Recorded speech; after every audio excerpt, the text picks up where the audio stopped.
B dash, C and C. Let it be here, C dash, D and D, D and D, D dash, E and E.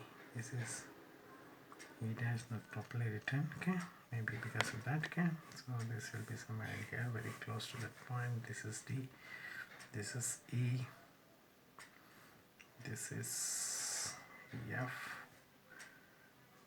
C, this is C. That's what, if you go for many number of points, that will be huge actually, otherwise it will be very difficult to get the profile itself, okay. So this is O1, this is A01. So in this case, see, you will not be knowing how it goes actually. So if you have one more point, then you can understand that this may be some other points. If you get more number of points, then I can imagine the points, okay. So in that way, I have to now go through something like this to get that profile of this. So because the base is visible, so I'm going to get a view something like this, right, okay. So then this is one generator which is resting on HP, the other one is this, okay. So I'm going to have only the access line. Getting this? Okay. So if get something like axis inclined where you have to find beta, then directly you can go for drawing at that inclination. You can get the view. Otherwise, you cannot. Okay. You need not take beta if you find the three sentences. This is the other type of problem what they can give you. Otherwise, I told you in the same problem what they are giving here, they can give you some other, in some other way, saying that this is the diameter passing through the diameter is inclined at 30 degrees to HP and 45 degrees to VP. So this is the diameter. It says that is at 45 degrees. So then this is when you get this. No, this GA, this is an apparent. You cannot go for finding the apparent inclination. Then you have to go for this. You cannot apparent length. The inclination what is given with VP will be at 2 inclination. Then you have to go for finding beta for this. At that beta angle, you have to get this AG. In that way, they can give you with the diameter both the inclination also. Otherwise, if they say something like this, say in the same problem, okay, if they say that a cone of some diameter of 60 mm of a height of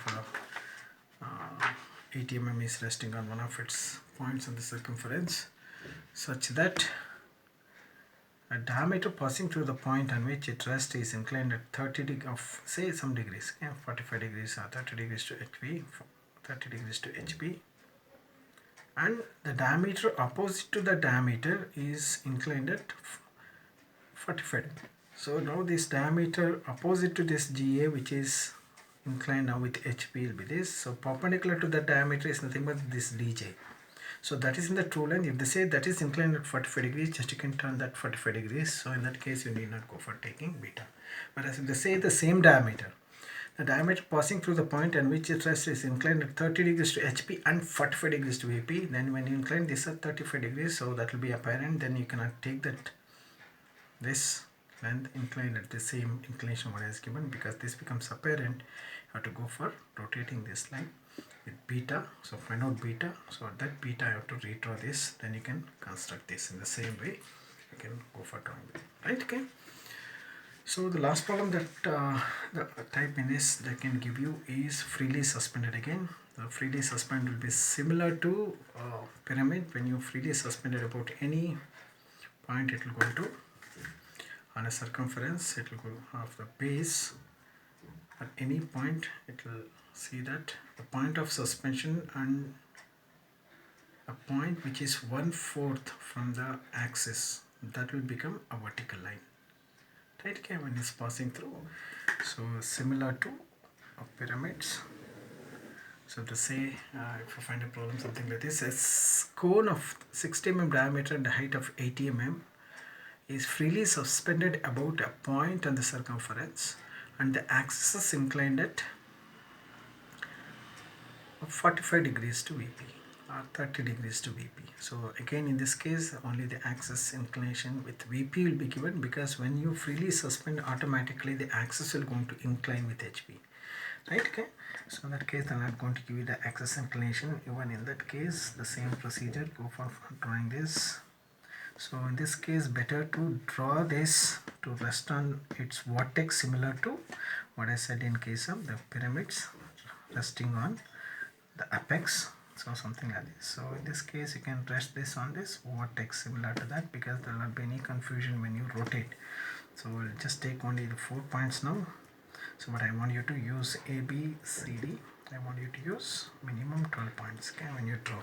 So this is say A, this is B, this is C, and this is D. So there will not be any thick line because all the generators are imaginary, so need not go for drawing them with a dark line. So if you wanted to draw, let them very thin line, right? Okay, so when you freely suspend, if you suspend about this side, okay, so then you go for marking a point on the axis which is 1/4 from its axis, 1/4 of its axis, 1/4 of its axis from the base.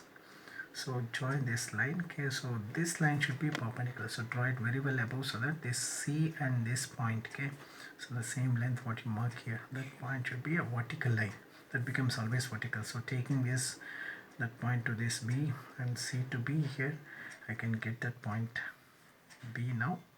So drawing two arcs, taking this length and taking this length, okay, so I can get this point. Then this is your CB, and the extension you're going to get your B to A, right? Okay, so this is A. Then this becomes what I call the base, so BA, and this is D dash, right? Okay, B, you can see. So then this is your axis line, which is 1/4 up to here. Then extend that. If it is 80 mm, the 20 will be the force, other 60 mm will be extended, same length, okay. So redraw that sketch with that inclination very well above this, so that it will not touch actually.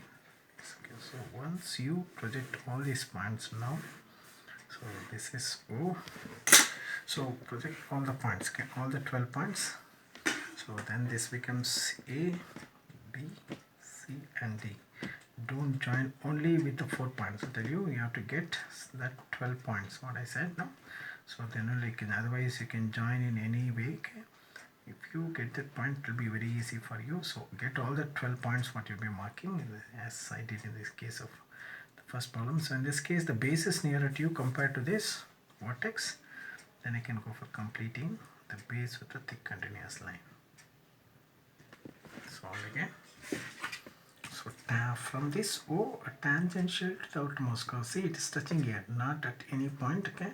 So go for drawing tangential to the outermost curve, not to any specific point, okay. So just go for drawing that, drawing a line tangential to this, so in this way, okay. So this is the axis line. So we're going to have that A, B, C, D, E, F, G, H, I, J, K, L, right? Okay, I, J, F, G, H, I, J, K, L, all 12 points I want you to draw, okay. So in this case, this, see, the axis will be now, because will incline and HB, this will be in the apparent length. If they say it's freely suspended about a point on the circumference of its base and the axis is inclined at 30 degrees to VP, so because it says it's 30 degrees to VP, so that's the true inclination. There's no word like appears to be inclined. In that case you have to go for finding beta, otherwise you have to go for directly drawing that if you find the 3 sentences, because that will be apparent inclinations. So this is O1. So go for redrawing. So if this is no sentence of the such kind is given, so then you go for taking the true length on the axis, or the true length, take this apparent length cut, so get that beta angle. So this beta angle you have to redraw the same sketch, right? Okay, so redraw the same sketch which is available in the previous problem, this. So then this will be A, B, C, and this is D. So tangential to this, and when you project here, so finding beta, because you don't find any sentence there, right? So this, see, you'll get your final view.